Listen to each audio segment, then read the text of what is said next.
अस्सलामुअलैकुम ख़वातीन व हज़रात, एक बार फिर मैं अपने सीक्रेट गार्डन से आपकी खिदमत में हाज़िर हूँ।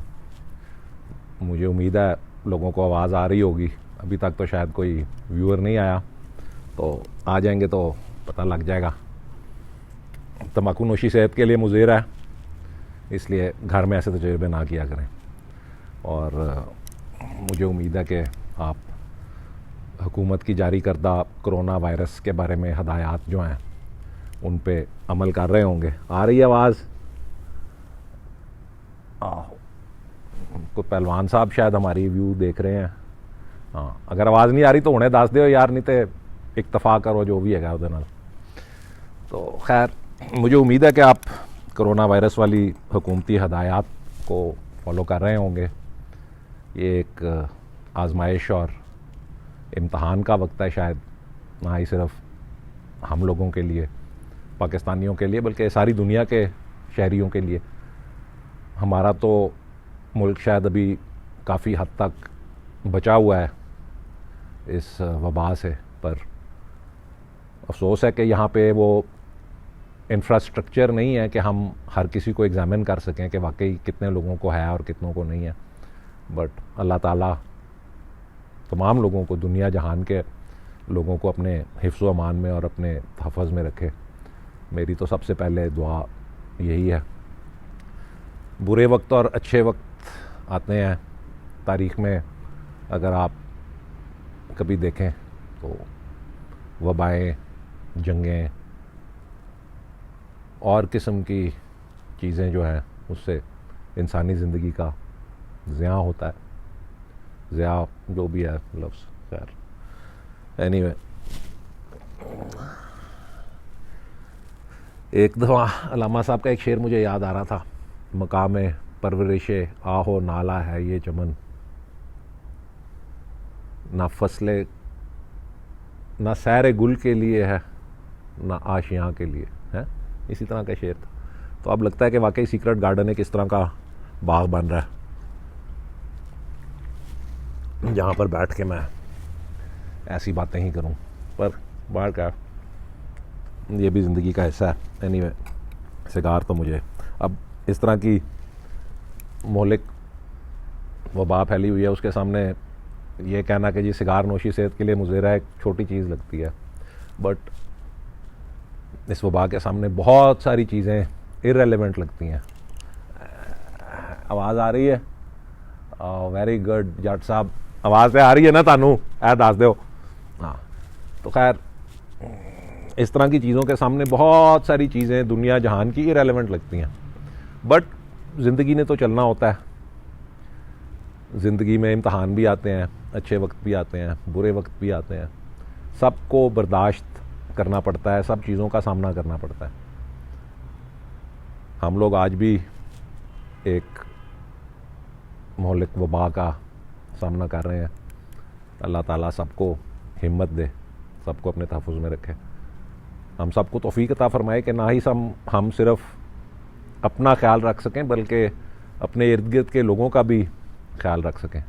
ये कोई अच्छा वक्त नहीं है, ख़ुसूसी तौर पर उन लोगों के लिए जो रोज़ाना मेहनत मज़दूरी से अपनी रोज़ी कमाते हैं। आप ये सोचें, अगर लॉकडाउन हो जाता है तो उन लोगों पे क्या गुजरेगी, जिनकी रोज़ाना की जो खाना पीना है वो उनकी उस दिन की कमाई पे मुनहसर होता है। उन लोगों का ख्याल रखें, उन लोगों की मदद करें जो आपके नज़दीक हैं, जो बेआसरा हैं या जिनको मदद की ज़रूरत है। ध्यान रखें, जहाँ तक हो सके अपने ये टेस्ट वगैरह ज़रूर करवाएं। अगर हुकूमत ने यह कहा है कि हमारे पास किटों की कमी है, जब तक ज़रूरी ना हो तब तक टेस्ट ना करवाएं, पर इंसान ख़ुद भी मोहतात रह सकता है। मुझे अफसोस है कि कुछ लोगों ने अपनी सियासत और मज़हब को चमकाने के लिए इक़दाम शुरू कर दिए हैं इस वबा की आड़ में। तो इन लोगों से ध्यान से रहें। ये अल्लाह ताला की तरफ से नाजिल शुदा एक इम्तहान है, एक आजमाइश है, जिसके बीच में से हमने गुज़रना है। अल्लाह बेहतरी करे, अल्लाह ताला हालात को बेहतर बनाए। खैर, ज़िंदगी की दुनिया की चीज़ों की कोई अब शायद इतनी रेलेवेंस नहीं रहती, बट ज़िंदगी ने तो चलना होता है आगे। ज़िंदगी तो कभी नहीं रुकती, वक्त भी कभी नहीं रुकता। मौत ने तो एक दिन आना ही आना है हर इंसान के लिए। इसलिए मौत या कोरोना वायरस से ना डरें, अल्लाह ताला पे भरोसा रखें। आयात करीमा, अल्लाह ताला से दुआ, दुरूद शरीफ, ये ऐसी चीज़ें हैं जो हमें एक तरह से रूहानी तौर पर तक़वियत देती हैं। उनका साथ ना छोड़ें कभी भी। अल्लाह ताला इंशाअल्लाह बेहतर वक्त भी लेके आएगा। ये आजमाइश की घड़ी भी गुजर जाएगी, फिक्र ना करें। और यार केड़े कमेंट आ रहे हैं, मैंने नज़र नहीं आता ऐनक दे बगैर। ओ यस, बहुत शुक्रिया। आपका नाम नहीं मुझसे पढ़ा जा रहा, कमेंट नीचे मैंने पढ़ लिया। तो आज वैसे मेरे लिए ज़ाती तौर पर एक बहुत खुशी की बात है। आप सबको मालूम होगा, इकबाल एकेडमी का एक इदारा है जो कि हुकूमत ने हज़रत अल्लामा इकबाल साहब के पैगाम की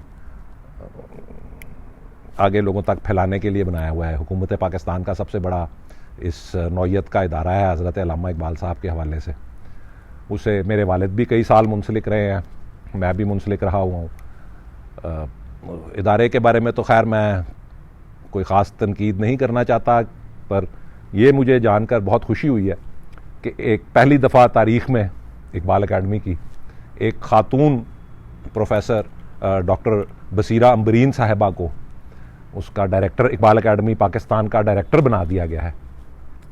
तो ये एक बहुत खुशी की बात है। मैं डॉक्टर साहिबा को कई सालों से, कुछ 25-30 सालों से जानता हूँ। माशाल्लाह बहुत काबिल और इकबाल शनास शख्सियत हैं अपनी फ़ील्ड में। मैंने हमेशा इस फील्ड में अल्लामा साहब के हवाले से मैंने हमेशा उनकी तारीफ़ ही सुनी है। और इसके साथ साथ इस मौके पे ये भी मैं ज़रूर कहना चाहूँगा, अभी गुज़िश्ता चंद दिन पहले ख़वातीन का आलमी दिन गुज़रा है। आप सब ने देखा होगा, वो ज़्यादातर औरत मार्च के हवाले से उसमें काफ़ी ज़्यादा पोस्टें थी। पर जब भी ये ख़वातीन का कोई आलमी दिन आता है या अल्लामा साहब के हवाले से कोई दिन आता है, तो जिस तरह बारिश के बाद गटर में से कीड़े निकल आते हैं, उस तरह कुछ लोग हज़रत अल्लामा इकबाल साहब के ख़िलाफ़ बकवास करना शुरू कर देते हैं, झूठ बोलना शुरू कर देते हैं, गलत किस्म की बातें फैलाना शुरू कर देते हैं। उनमें से एक बात जो बहुत सारे लोग हर दफ़ा फैलाते हैं वो ये है कि जी अल्लामा साहब का ख़वातीन की तरफ जो रवैया था वो ठीक नहीं था। वो मसलन अपनी बेटी को उन्होंने तालीम की तरफ नहीं, रवैया सही था, हिस्सा नहीं दिया। ये सब बकवास है।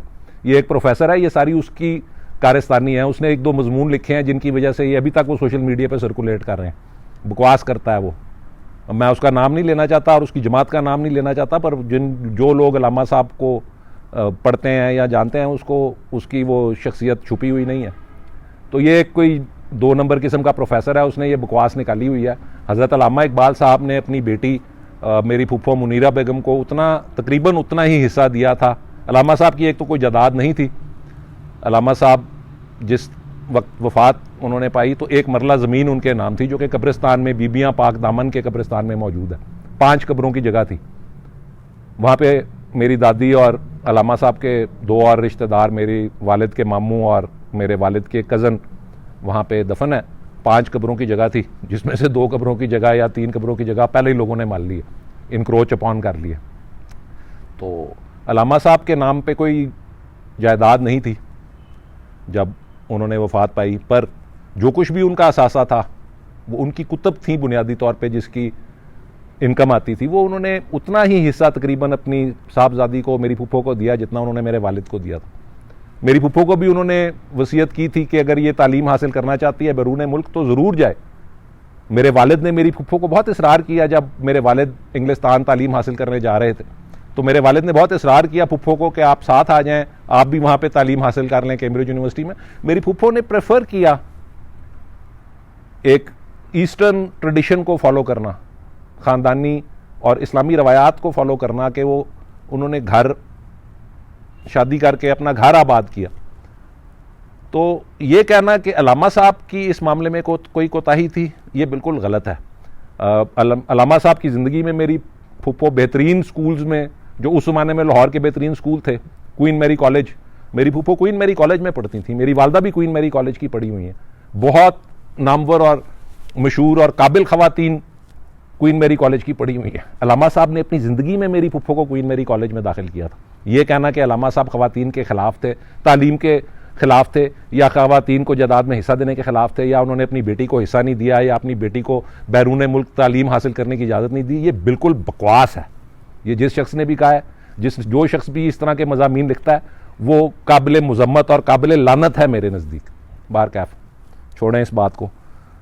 तो खैर, मुझे उम्मीद है कि ये मोहतरमा डॉक्टर बसीरा अम्बरीन साहिबा को मैं बहुत ज़्यादा मुबारकबाद देना चाहता हूँ। मुझे ज़ाती तौर पे बहुत खुशी हुई है कि उन्होंने डायरेक्टर इकबाल अकाडमी का चार्ज संभाला है। मुझे इकबाल अकाडमी की कारकर्दगी से काफ़ी ज़्यादा तहफ़्फ़ुज़ात रहे हैं। मैं ख़ुद भी उसका सरबराह रहा हूँ उस इदारे का, और मैंने यही देखा था कि हुकूमत की सर्द मोहरी की वजह से और कुछ अकाडमी के अहलकारों की वजह से अकाडमी का तो भट्ठा बैठा हुआ था मेरे आने से पहले भी। अब मैं आपको उसकी कहानियाँ सुनाना शुरू करूँगा तो सारी रात लग जाएगी कि वहाँ पे लोग क्या क्या तमाशे करते हैं।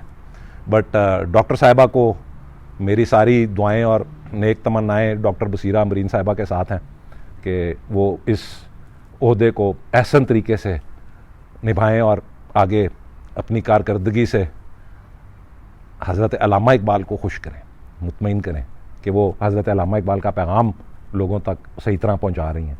मुझे ये बहुत अफसोस होता है ये देख के कि अल्लामा साहब के बारे में लोग इतनी बकवास फैलाते फिरते हैं, झूठ बोलते फिरते हैं, अपनी तरफ से बड़े बड़े वो अल्लामा साहब के खैर ख्वाह और क्या कहते हैं उसको, झंडा बरदार बनते हैं, इकबाल शनास बनते हैं, अंदर से फ्रॉड होते हैं। मैं उन लोगों की नामों की फहरिस्त किसी दिन शाया कर दूंगा, बल्कि उसे बेहतर बड़े दिन हो गए हैं। खादिम हुसैन रिजवी साहब का कोई बयान नहीं मैंने देखा, उनको मैं भेज दूंगा कि यार इन्होंने ना लैके गालां कड्डिया करो। आओ, मेरा भी बड़ा दिल करता है, पर अल्लामा साहब की औलाद होंगे हैं, मैं हो काम कर नहीं सकता। खैर नहीं, मैं छोड़े इस बात को। हज़रत अल्लामा साहब की एक नज़म का एक हिस्सा आपको मैं सुनाता हूँ। माशाअल्लाह। हाँ, एक बात मैं और ज़रूरी कहना चाहता हूँ हज़रत अल्लामा इकबाल के बारे में। ये देखें ना, वो आजकल काफ़ी ज़्यादा लोग वेले हैं। वो कहते हैं जो वेला दिमाग होता है ना, वो शैतान का कारखाना होता है। Yes, an idle mind is the devil's workshop. Yes, जो वेला दिमाग होता है ना, वो शैतान का कारखाना होता है। आजकल ये फिर वो दोबारा किसी ने शुरू किया हुआ है कि जी अल्लामा साहब की वीडियो हैगी है, ऑडियो हैगी है, आवाज़ सुनो अल्लामा साहब की। बिल्कुल अल्लामा साहब की आवाज़ नहीं है। ये कोई इंडिया का शायर है। ये अभी भी मुझे मकबूजा कश्मीर से मेरे एक भाई ने मैसेज भेजा है कि जी ये असल अल्लामा साहब की वो है आवाज़। ये किसी ने मुझे कहीं लाहौर से भी भेजा है कि ये असल अल्लामा साहब की आवाज़ है। ये मैं आपको बताता हूँ ये कौन है। ये आदमी, ठहर जाए, होने तानू दसना वा, फिक्र ना करो। कितने गया यूट्यूब मेरा। ये एक आदमी है, इंडिया का शायर है। इसमें है ही नहीं यूट्यूब यार, अजीब तमाशा। चलें, आपको भी सुना देंगे वो भी।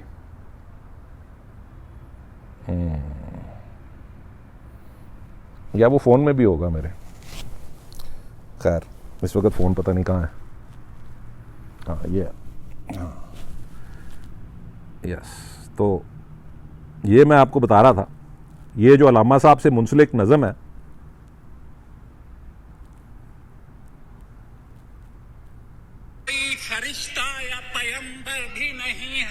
तो ये देखे, ये शक्ल है ये इस बंदे की। ये आपको अल्लामा इकबाल लगता है? हैं? ये देख ले गौर से, ये अपनी नज़म पढ़ रहा है। और मुझे 100 लोगों के फ़ोन आ चुके हैं कि ये अल्लामा इकबाल की आवाज़ है। बिल्कुल अल्लामा इकबाल की आवाज़ नहीं है। ये शख्स है। ये आपको अल्लामा इकबाल लगता है? अहमक लोग मुझे फ़ोन करके पूछ रहे हैं कि जी अल्लामा इकबाल की आवाज़ है। ये शख्स है, ये अपनी नज़म पढ़ रहा है। इसका कोई अल्लामा इकबाल से ताल्लुक़ नहीं है। एनीवे, बाकी अल्लाह ताला साहब पे रहम करे। एनीवे, ये बिल्कुल अल्लामा साहब की आवाज़ नहीं है। अपना वक्त मुस्बत चीज़ों में सर्फ करें, ऐसी चीज़ों में ज़ाया मत करें।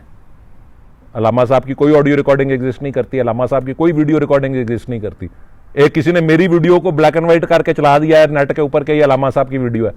वो लंबी सी कहानी उसके साथ बनाई हुई थी जो कि बिल्कुल झूठ है। वो मेरी वीडियो है, शेरवानी पा के ओरिएंटल कॉलेज में फिर रहे हूँ, और मेरी किसी ने वीडियो कैच करके वो उसको ब्लैक एंड वाइट करके एंटीक करके तो चला दिया। देखो यार। एनीवे, अल्लामा साहब की नज़म खिज़र राह, इसका एक हिस्सा है। इसके शेर बड़े मज़ेदार हैं।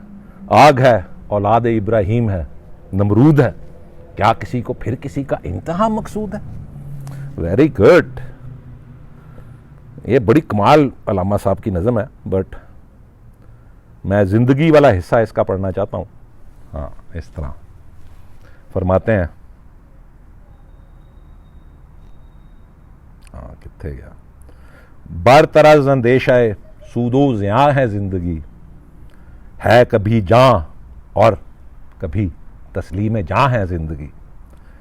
तू इसे पैमानाए इमरोज़ व फरदा से ना नाप, जावेदां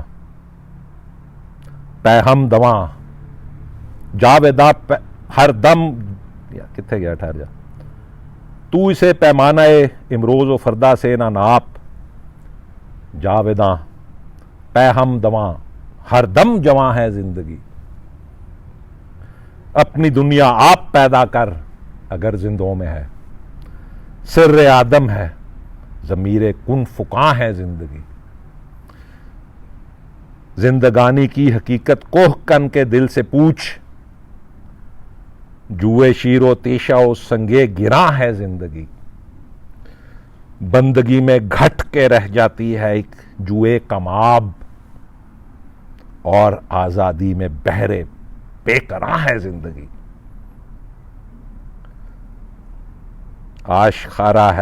आशकारा है ये अपनी कुव्वते तस्खीर से, आशकारा है ये अपनी कुव्वते तस्खीर से, गरचे एक मिट्टी के पैकर में निहा है ज़िंदगी।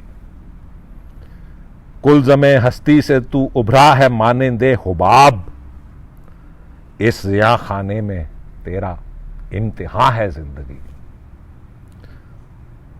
खाम है जब तक तो है मिट्टी का एक अंबार तू, पुख्ता हो जाए तो है शमशीर बेज़िन्हार तू।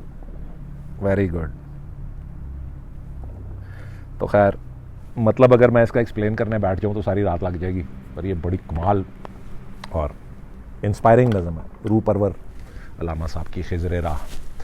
खिज़र, हज़रत खिज़र अलैहिस्सलाम, उनको हम कहते हैं एक रूहानी शख्सियत है जो कि हर दौर में हर वक्त में ज़िंदा रहते हैं।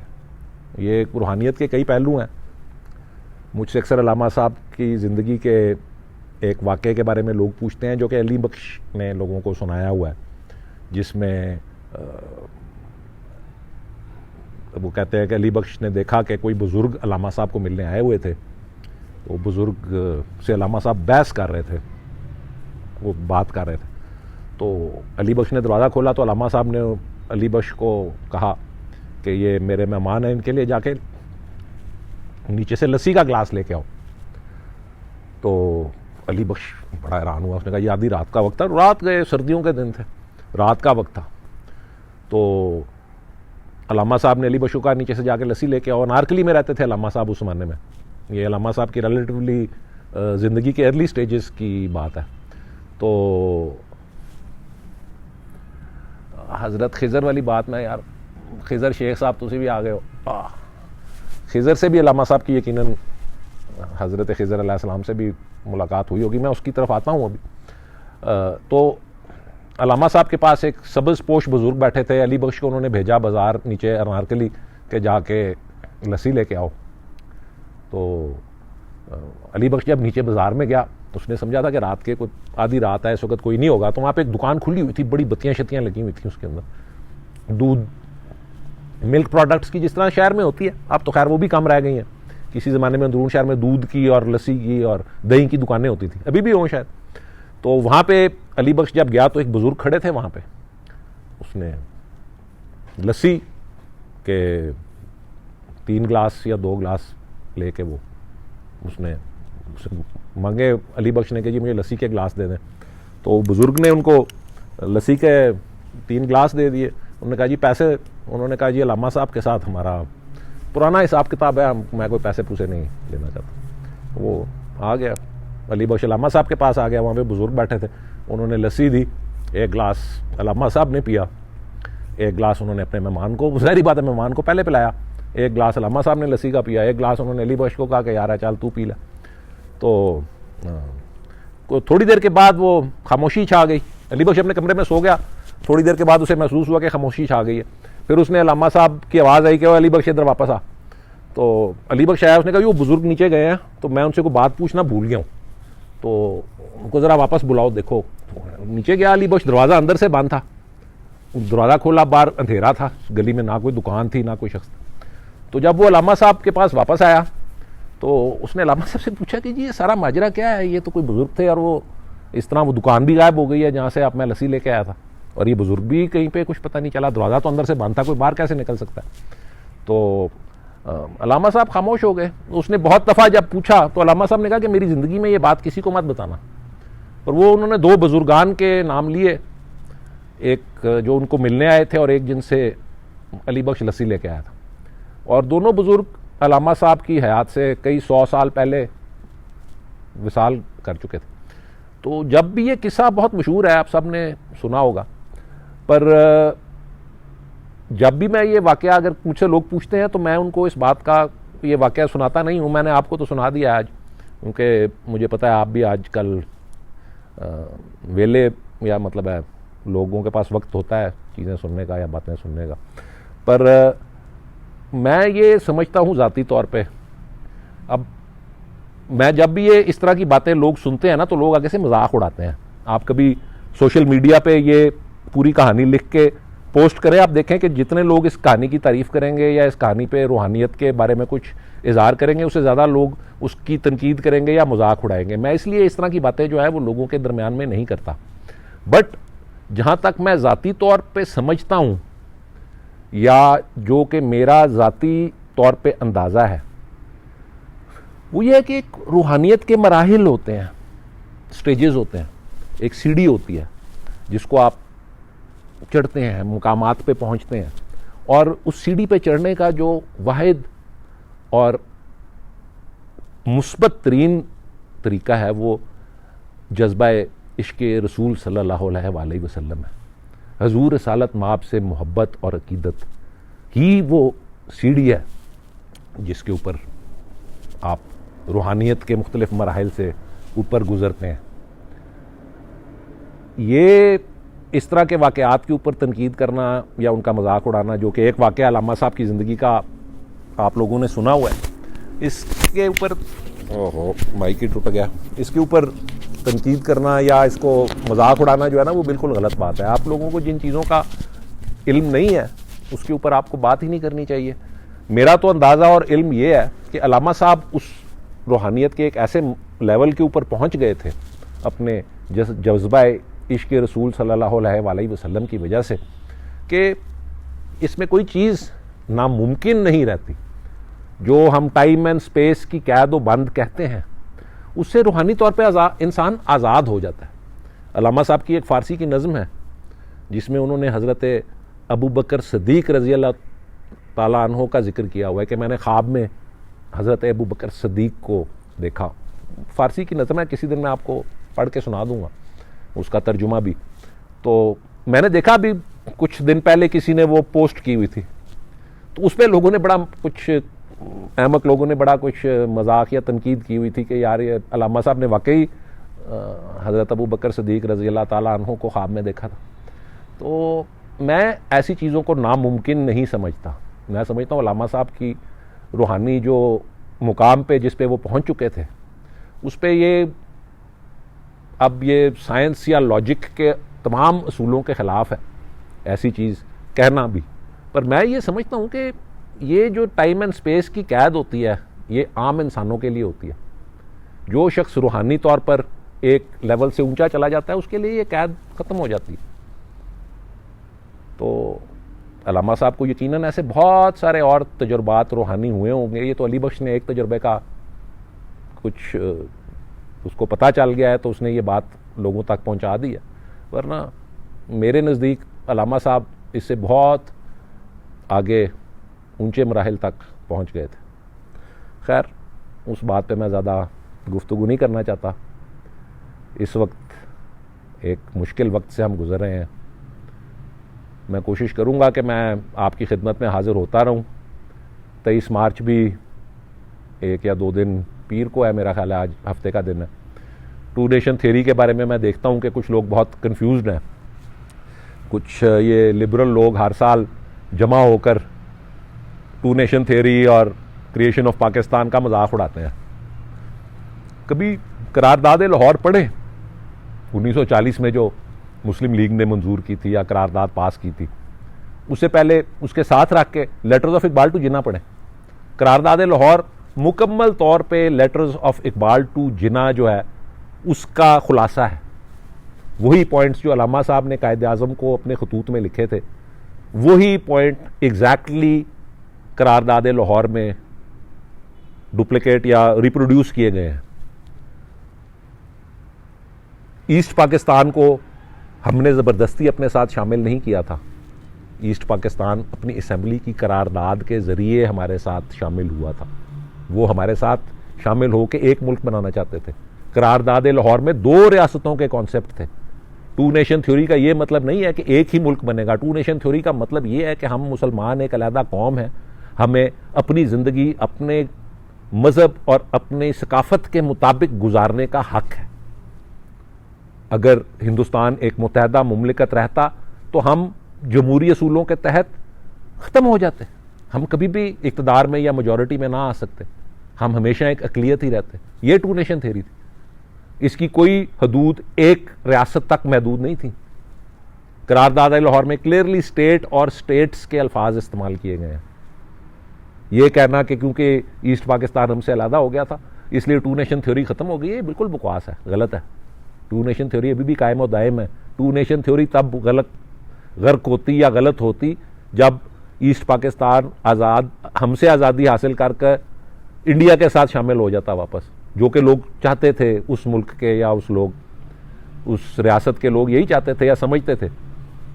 ओरिजिनली जब पाकिस्तान बना, आप लोगों ने शायद वो तारीखें नहीं पढ़ी, आपको तो ये भी नहीं, मुझे अक्सर लोगों से मैं गुफ्तगू करता हूँ, मैं देखता हूँ उनको ये भी नहीं पता होता कि पाकिस्तान बनने की बुनियाद या वो चीज़ें या वो सारे कॉन्सेप्ट्स क्या थे जिनकी वजह से हमने एक अलग रियासत का मुतालबा किया था, किन मराहिल से हम गुजरे थे। लोग कहते हैं जी जमहूरियत का कोई ताल्लुक ही नहीं है पाकिस्तान की क्रिएशन के साथ। हमें जमहूरी तौर पर यह साबित करना पड़ा था कि किन सूबों में हमारी अक्सरियत है, और वो सूबे हमें पाकिस्तान की सूरत में दिए गए थे। 1946 में इलेक्शंस किए गए थे। कांग्रेस पार्टी और अंग्रेज हमें कहता था कॉन्स्टिट्यूशनल गारंटीज ले लो, आईनी तहफ़्फ़ुज़ात ले लो, अलहदा मुल्क ना लो, अलहदा ना हो। हमने कायद आज़म मोहम्मद अली जिन्ना की क़यादत ने यह इसरार किया कि हमें एक अलहदा रियासत चाहिए, उसके बगैर हमारी बका नहीं है। अल्टीमेटली इन्होंने हमें फिर जमहूरियत के ज़रिए पीस के ख़त्म कर देना। जमहूरियत का इतलाक़, ये खुतबा अल-आबाद के अल्फाज हैं, जमहूरियत का इतलाक़ हम अपने ऊपर तब तक नहीं कर सकते जब तक हमें अलहदा सूबा या अलहदा रियासत नहीं दी जाती। उस वक़्त अलहदा रियासत मांगना बगावत करने के मुतरादिफ था। जब अल्लामा साहब ने खुतबा अल-आबाद दी, बाहर कैफ, ये मुझे कोई कह रहा था मैं बाहर कैफ बहुत इस्तेमाल करता हूँ, तो ये पहलवान टाइप लोग मिल जाते हैं बहुत सारे, उनको पहलवान नहीं आ खैर छोड़े। अल्लामा साहब को भी बड़ा शौक़ था कि मेरे वालिद पहलवानी करें, स्ट्रांग हो। उन्होंने बचपन में, मेरे वालिद के बचपन में घर में अखाड़ा खुदवाया हुआ था, जिसमें मेरे वालिद को कहते थे कि वर्जिश करो, डंड बैठ के निकालो, स्ट्रांग बनो। तो हम सबको स्ट्रांग बनने की, ताकतवर बनने की तो इस वक्त ज़रूरत है। ये वो वक्त है जिसमें हम गुजर रहे हैं। एनीवे यार, अब मैं कुछ बहुत सारी आज मैंने बातें मिक्स करके इकट्ठी आपको आज सुना दी हैं। तो खैर, जो कुछ ईस्ट पाकिस्तान में हुआ, ब्रेकअप ऑफ पाकिस्तान 1971 में, उस पर भी मैं कोई अलहदा मज़ीद बहुत लंबी रोशनी डाल सकता हूँ किसी दिन, बट वो भी मैं समझता हूँ कि बहुत ही अवॉइडेबल एक चीज़ थी। और इसके साथ साथ अब वापस कोरोना वायरस के मौजू के ऊपर आते हुए, ये मैं देख रहा हूँ कि ये 5 अप्रैल एक किस्म की सारी दुनिया में कट ऑफ डेट है। मुझे इसकी समझ नहीं आई है कि 5 अप्रैल तक इन्होंने जो ये टाइम फ्रेम सेट किया है, इसकी क्या हिकमत है। मुझे साथ ये भी जहन में है, मेरा ख़्याल है कि जनाब जुल्फ़िकार अली भुट्टो की यौम वफ़ात भी शायद उन्हीं दिनों में थी। तो ये मुझे नहीं समझ आई कि इसका कोरोना वायरस के साथ ये 5 अप्रैल की तारीख़ का क्या ताल्लुक़ है। बट पाकिस्तान की तारीख़ में जो कुछ हुआ है वो सब आपके सामने है। बुरे वक्त पहले भी आए थे, वहाँ पे बड़ी बड़ी क्या उसको कहते हैं, सिविल अनरेस्ट हुआ है। 1977 के दिन जब के साल जब ये एक जुल्फ़िकार अली भुट्टो के हुकूमत के ख़िलाफ़ तहरीक चली थी, आप में से तो ज़्यादातर लोग तब इस दुनिया में नहीं आए होंगे, तब भी इसी तरह के एक तरह की बड़ी सख्त किस्म के हालात बन गए थे, कर्फ्यू लग गया था। अब भी उसी तरह के हालात हैं, अलबत्ता सियासी वजूहात की वजह से नहीं है, अब एक वबा की वजह से है। तो हम सबको स्ट्रॉन्ग और मुस्तहकम होने की ज़रूरत है, हालात का सामना और बर्दाश्त की ज़रूरत है। इस वक्त ये वो वक्त है, ऐसा वक्त है जब हमारी इंसानियत का इम्तहान अल्लाह ताला ले रहा है कि हम बुरे वक्त में किस तरह बिहेव करते हैं। ये सिर्फ पाकिस्तानियों के लिए नहीं, पूरी दुनिया के लिए एक बुरा वक्त है। इंसानी हमदर्दी पैदा करें, अपने हमसायों का ख्याल रखें, अपने इर्द गिर्द के लोगों का ख्याल रखें। इस बहरान से भी हम इंशाअल्लाह गुजर जाएंगे।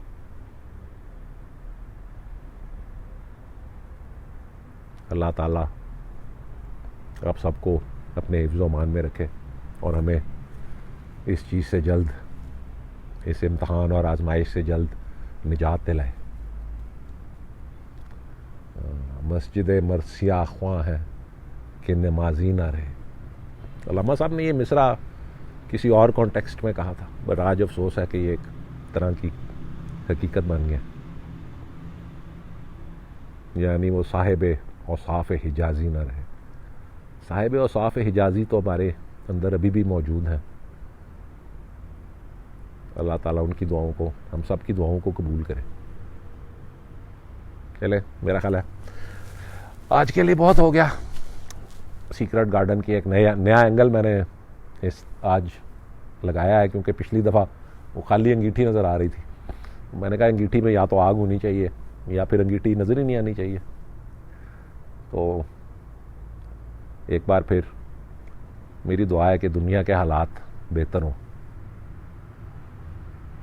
इस मुश्किल वक्त से हम जल्द गुज़रें और सुरखरू हों।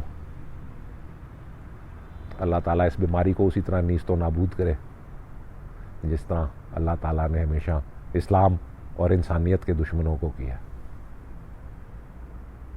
अल्लाह ताला आप सबको, तमाम इंसानियत को अपने हिफ्ज़ व मान में और अपने तहफ़्फ़ुज़ में रखें। खुश रहें, अपना ख्याल रखें, अपने साथ वालों का ख्याल रखें। अल्लाह ताला पे भरोसा करें, बेहतर वक्त ज़रूर आएगा। पाकिस्तान पाइन बाबा।